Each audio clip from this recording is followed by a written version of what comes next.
Não se pode passar pela estrada. Ela está marcada por corpos humanos. Não há mais ninguém entre todos os nossos amigos que tenha alguma coisa para comer. Os 4 filhos de seu irmão morreram de fome e os outros não estão longe disso. Eles sobrevivem, não é bom escrever isso, comendo a carne dos mortos. Tal é a fome na Rússia na primavera após o fim do plano quinquenal. Acabei de ler, pessoal, um trecho desse livro aqui, Fome na Ucrânia, os relatos do fronte do Holodomor, do jornalista galês Gareth Jones. Gareth Jones foi um dos primeiros jornalistas que denunciou a grande fome na União Soviética no período de 1932 e 33, que acometeu principalmente a Ucrânia soviética e partes do Cazaquistão. A vida de Gareth Jones foi um exemplo de ética jornalista, pois expor a verdade sobre o que acontecia na União Soviética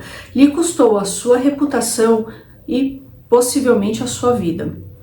E sobre isso nós vamos conversar hoje. Oi pessoal, tudo bem? Sejam muito bem-vindos de volta ao meu canal. Se você não me conhece, meu nome é Juliane, por aqui eu falo a respeito de história, falo sobre diversos temas, sobre a Alemanha nazista, União Soviética, sobre o Oriente Médio, América Latina. Se esses temas te interessam, se inscreva nesse canal, veja as nossas playlists, deixa o seu like, deixa o seu comentário, essas coisas são importantíssimas. Eu vou deixar na descrição do vídeo todos os livros que eu estou utilizando como referência e também a chave Pix, caso alguém queira aí fazer alguma contribuição financeira ao canal, tá certo? Eu tenho no canal, pessoal, vídeos sobre o Holodomor. Nesse vídeo eu explico detalhadamente como que o Stalin fez o plano, né, o que aconteceu e tudo mais, tá bom? Muito bem, olha só, o Gareth Jones, ele pretendia entrevistar nada mais, nada menos que o Stalin, pessoal. Pois é. E ele foi um dos poucos jornalistas estrangeiros que tinha entrevistado Hitler. E ele leu o livro Minha Luta e detectou as ambições do ditador nazista. Por exemplo, o domínio da Alemanha, a colonização do leste europeu e a eliminação dos judeus. Quando Jones seguiu para Moscou, ele estava viajando, aí, conforme as suas palavras, de uma terra onde a ditadura apenas começara, né, a Alemanha, para a ditadura do proletariado, União Soviética. O interesse dele pela Ucrânia veio por conta da sua mãe, que tinha trabalhado para uma família inglesa, o John Hughes, que fundou a cidade ucraniana de Yuzivka. Jones estudou em várias universidades, uma delas foi a Trinity College em Cambridge em 1929, e ele era fluente em russo e em várias línguas também, né? Aos 24 anos, Gareth Jones iniciou a primeira de 3 viagens para a União Soviética para documentar o plano quinquenal stalinista. Na terceira viagem, Gareth Jones percebeu uma coisa muito estranha. Ninguém podia pronunciar uma palavra, e a palavra era Ucrânia. Também ele tinha questionado o fato de que como que Stalin estava conseguindo dinheiro para industrializar a União Soviética de forma tão rápida? A produção agrícola tinha aumentado tanto assim, para ele aumentar tanto as exportações? Alguma coisa estava errada, né?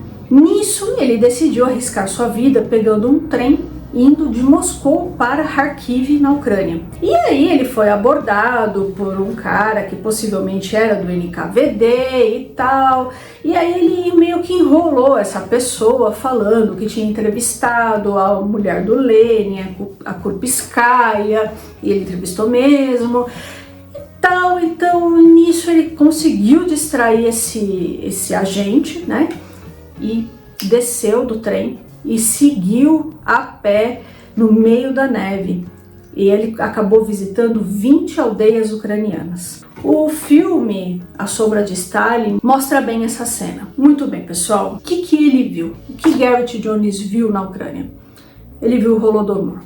Ele viu as pessoas morrendo de fome. O que veio a ser o Holodomor? O Holodomor significa em ucraniano, essa palavra, né, significa em ucraniano matar pela fome. E foi a grande fome da União Soviética no período de 32 e 33. Os registros dos arquivos soviéticos mostram que a fome não foi causada por conta de um fracasso na safra, clima ruim ou até coletivização forçada do campo, que contribuiu bastante para a fome. Mas a fome no nível que se sucedeu, no tamanho dessa catástrofe aqui, foi por conta do confisco de alimentos, animais e até das sementes dos camponeses. Também, pessoal, houve bloqueio nas estradas que impediu que os camponeses fugissem para lugares onde havia alimentos. E nisso, pessoal, o Stalin pretendia,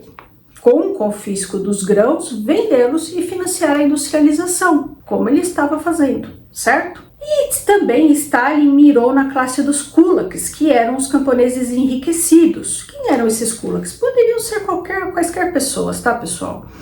Que tivesse ali uma vaca, uma casa mais bonita, né? E a fazenda dos kulaks eram as que mais produziam e praticamente todas foram coletivizadas e isso diminuiu a produção, certo? Olha só esse trecho do livro, pessoal. Perto de Moscou vi um grupo de camponeses famintos e miseráveis, sendo conduzido por um soldado do Exército Vermelho com a sua baioneta. Essa visão me fez lembrar de uma conversa com uma camponesa que disse: "Veja o que eles chamam de kulaks. São apenas camponeses comuns que têm uma vaca ou duas. Eles estão assassinando os camponeses, mandando-os embora para qualquer lugar. É opressão, opressão, opressão." Muito bem, pessoal, com todas essas medidas, como eu disse, né, o Stalin visava acabar com o nacionalismo ucraniano, né, com todas essas perseguições. E acreditava-se, né, que a melhor maneira de eliminar qualquer resistência aos bolcheviques era transformar camponeses em operários, que, de acordo com o marxismo tradicional, né, seriam os agentes da revolução. Cerca de 5 milhões de soviéticos morreram de fome, a maioria ucraniana. Para sobreviver, muita gente recorreu ao canibalismo, e as crianças foram as maiores vítimas. Abre aspas, o historiador Timothy Snyder falando. As pessoas na Ucrânia nunca consideraram o canibalismo uma prática aceitável.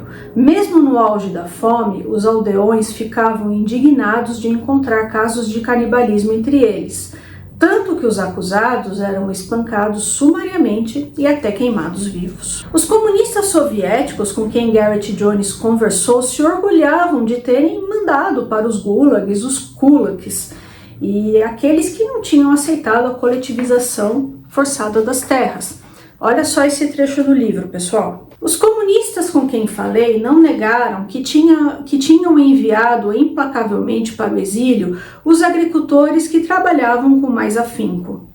Pelo contrário, eles se orgulhavam disso e se gabavam de mostrar misericórdia para aqueles que queriam possuir sua própria terra. Devemos ser fortes e esmagar os malditos inimigos da classe trabalhadora, diziam-me os comunistas. Vamos deixá-los sofrer, não há lugar para eles em nossa sociedade. Tampouco negaram os fuzilamentos ocorridos nas aldeias.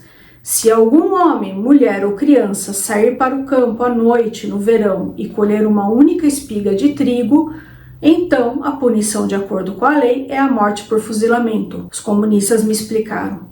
E os camponeses me garantiram que isso era verdade. A fome, pessoal, foi acompanhada por um ataque muito amplo à identidade ucraniana. Então, pessoal, agentes do GPU, futura NKVD e depois KGB, estavam mirando no establishment político e na inteligência ucraniana. E a fome forneceu uma cobertura ideal para a repressão e perseguição que foi realizada contra a cultura da Ucrânia. E aí, pessoal, em 1933, Garrett Jones publicou seu relatório sobre a fome na Ucrânia soviética, no The Manchester Guardian. Um enorme segmento de intelectuais ocidentais queria desesperadamente olhar com esperança para o experimento soviético, queriam se iludir. Garrett Jones foi vítima de um assassinato de reputação. O Walter Durant, que era um conhecido jornalista, e ele era do New York Times, ele ficava em Moscou, né? Ele publicou uma refutação do relatório de Jones sob o título russos famintos, mas não morrendo de fome. Observadores russos e estrangeiros no país não conseguiam ver motivos para a previsão de desastre. Walter Duranty era financiado pela ditadura stalinista, como mostrou lá no filme A Sombra de Stalin. O Stalin financiava vários jornalistas ocidentais, que eram comprados com orgias, festas e dinheiro. Walter Duranty, enquanto esteve em Paris, se tornou adepto do satanismo e começou também a frequentar orgias. Depois ele foi trabalhar para o jornal, para o New York Times, e aí depois foi para a União Soviética, e ele era o correspondente. E muita gente quis acreditar no Walter Duranty, tanto é que ele recebeu o prêmio Pulitzer de jornalismo. Outras pessoas acreditaram em Garrett Jones, um deles foi o George Orwell, o escritor. Ele admitiu que seu livro A Revolução dos Bichos foi em parte baseada nas informações publicadas por Garrett Jones. Em 1935, Jones foi para a Manchúria para investigar as intenções dos japoneses na China. No dia 4 de julho, Jones partiu para Pequim, junto com o jornalista alemão Herbert Miller. No dia 28, um grupo de bandidos chineses controlados pelos japoneses sequestraram os dois jornalistas. O alemão foi libertado 2 dias depois, com a missão de conseguir dinheiro para resgatar Jones. No dia 12 de agosto, Jones foi morto por seus captores. Compreende-se que foi obra aqui da União Soviética, do NKVD. Por quê? Porque o veículo, eles não sabiam, mas o veículo que os transportou até a Manchúria era do NKVD. E uma das empresas que estava envolvida, uma empresa alemã que estava envolvida nessa viagem e tudo mais, também era um braço do NKVD. Então é isso aí, pessoal, eu vou ficando por aqui. Eu espero muito que vocês tenham gostado do vídeo de hoje e eu peço a sua gentileza para você, por favor, se inscrever nesse canal, curtir e compartilhar esse vídeo, tá certo? Um abraço e até mais.